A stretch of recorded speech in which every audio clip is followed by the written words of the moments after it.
Hit the subscribe button and press the bell icon to never miss an update. Hello students, I welcome you all to today's topic from Science 1. We are here to discuss chapter number 4, Measurement of Matter. In this chapter, we are going to learn the different methods and techniques of measuring matter. So let us first understand what is matter.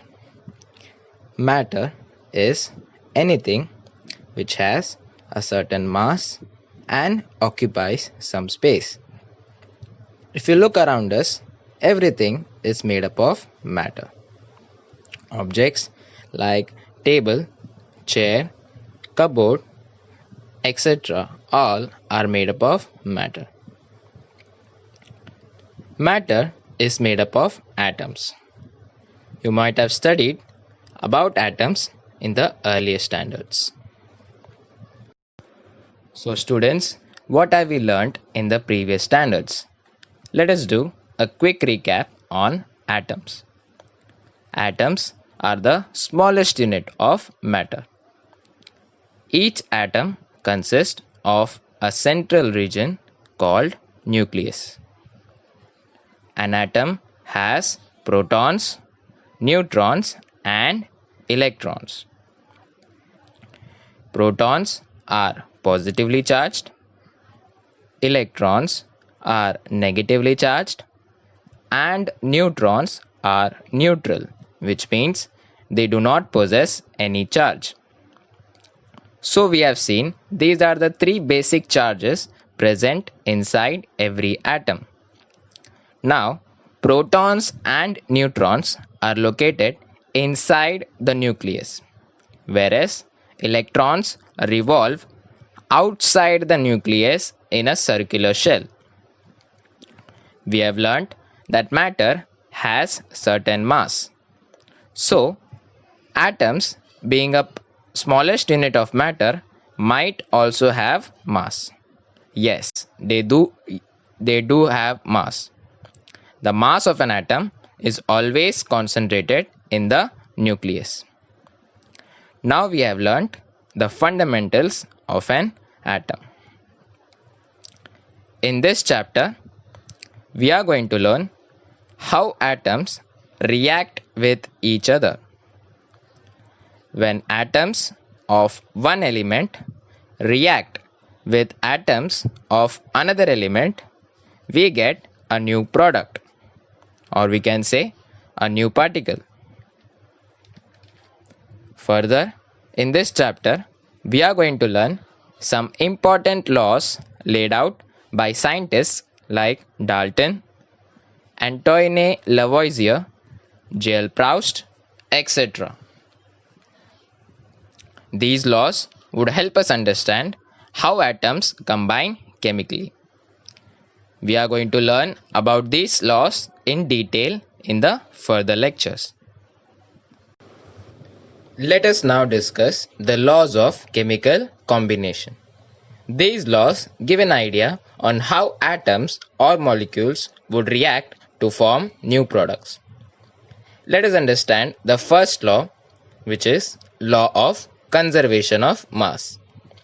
This law states that when molecules react in a chemical reaction, the total weight of the reactants is same as the total weight of products, which means mass is neither created nor destroyed during a chemical reaction. Hence we can say mass is conserved. Now let us understand the second law, which is law of constant proportion. This law states that in a pure chemical compound, the proportion by weight of the constituent elements is always fixed. For example, let us take the H2O molecule. The proportion by weight of hydrogen and oxygen in the compound is 2:16.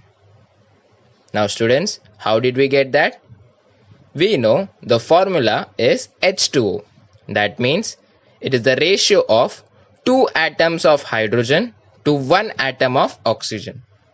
So we know mass of 2 atoms of hydrogen is 2 and mass of 1 atom of oxygen is 16.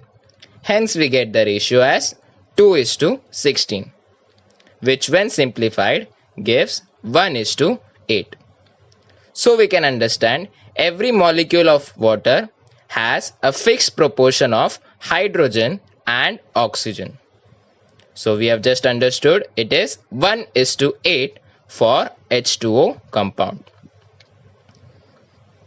Now let us understand few terms related to an atom. The first term we are going to understand is atomic size. The size of an atom is determined by its radius.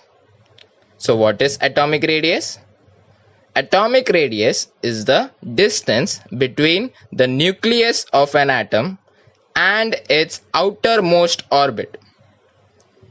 Atomic radius is expressed in nanometers, and we know 1 nanometer is equals to 10 raised to minus 9 meters.